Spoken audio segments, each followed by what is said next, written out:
what these were images, these were paintings that I had done when I was just kind of painting for paintings and selling paintings. It was kind of just a landscape or interior. This is a little interior of one of my daughters.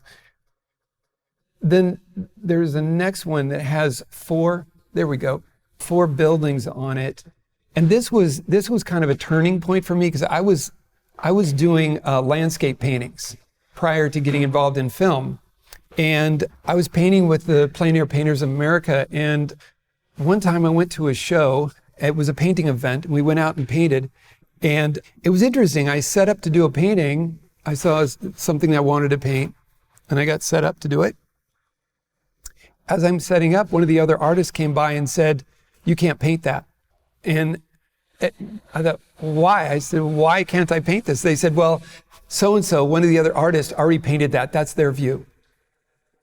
And it occurred to me, and I paused, and then they left, and I paused, and I looked around, and I saw the other artists set up all over and painting, and it occurred to me at that moment, I felt like a cow, just chewing grass, like all the other artists sitting out there. And it was one of those kind of enlightening moments that was terrifying as well, because it really kicked me in the gut and almost lost my interest in landscape painting at that moment.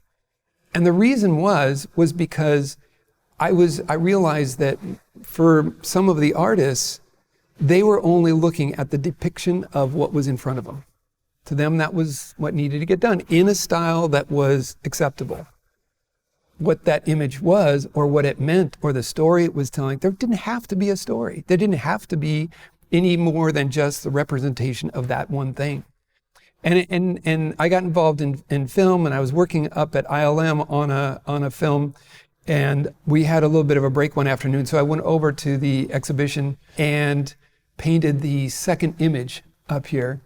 And I decided what I'd do, instead of take a little panel out and capture a little slice of that day, I was going to take a larger panel out. So this is 2024. I took it out thinking I'm going to come back a couple of days and really work on the color and the light and try to get that right.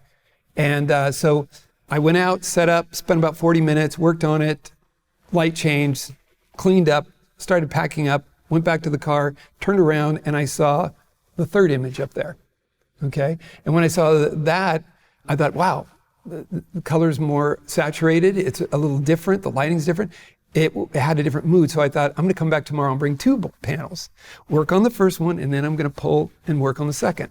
So I did that, and by the time I finished working on the second one, it was only a brief period again, because the sun was changing. By the time I did that, it was starting to get dark, and I closed down, and traffic was busy, so I stayed there in town, and I drove back by, I grabbed a bite to eat, drove back by, and the last image up there was under artificial light. And I thought, wow, that's interesting as well. So I snapped a picture of that. I couldn't really see my paints, so I couldn't paint.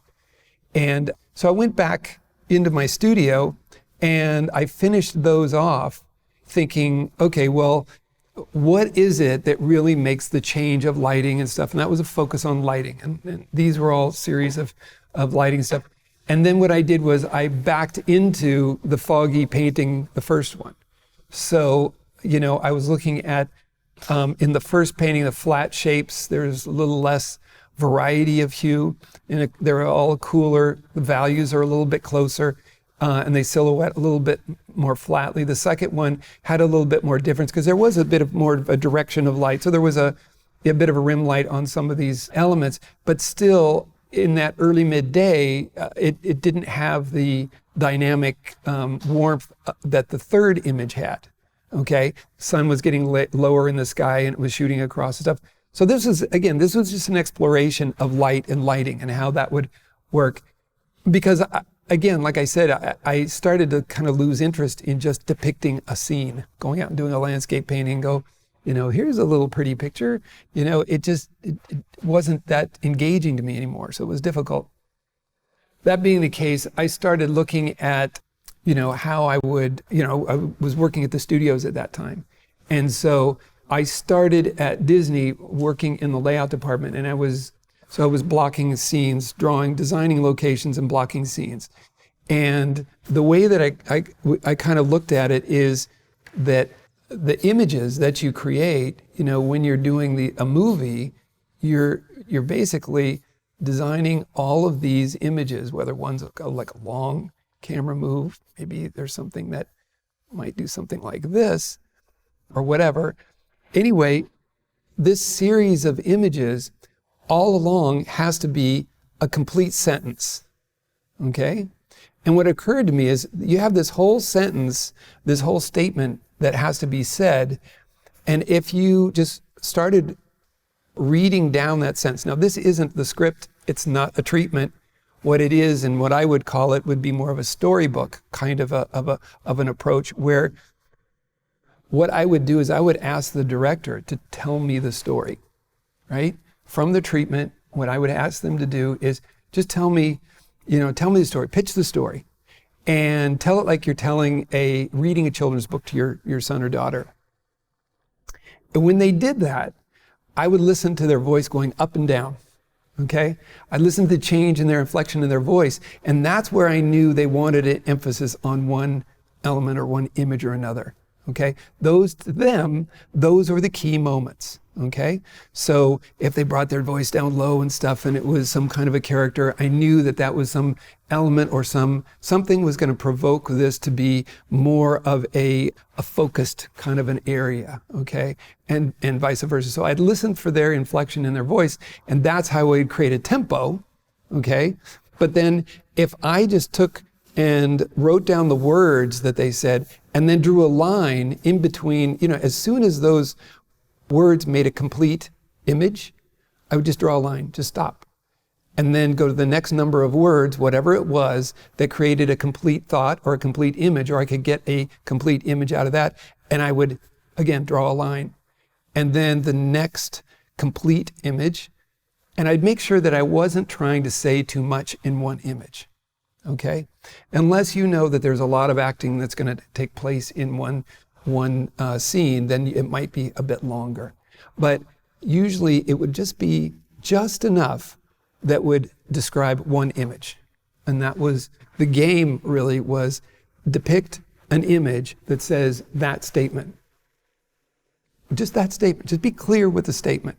So the images took on a new life. Instead of a pretty picture, instead of posing something, or what some storyboard artists do is they try to string together these cool images, and that kind of freaks me out, because it's like, who's to say what's cool? And there's a number of people that want to describe things that way, and how can you be articulate about what you're saying if you say just make it cool? And it's like, that will draw you out of the movie, because you have to stay with the movie. If an image takes you out of the movie, it's going to take you a few more images to get back into the movie. So you've lost time, you've lost information, and you've lost your pacing.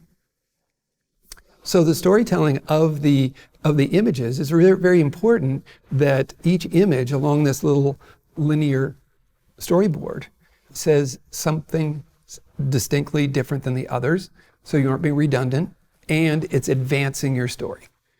So that right there is a mouthful. That's a tall order right there. But it is simpler than you would think, because if it is just breaking it down to a few words, you can go, oh, I can make an image of that, or these words, I can get a clear idea of this thing.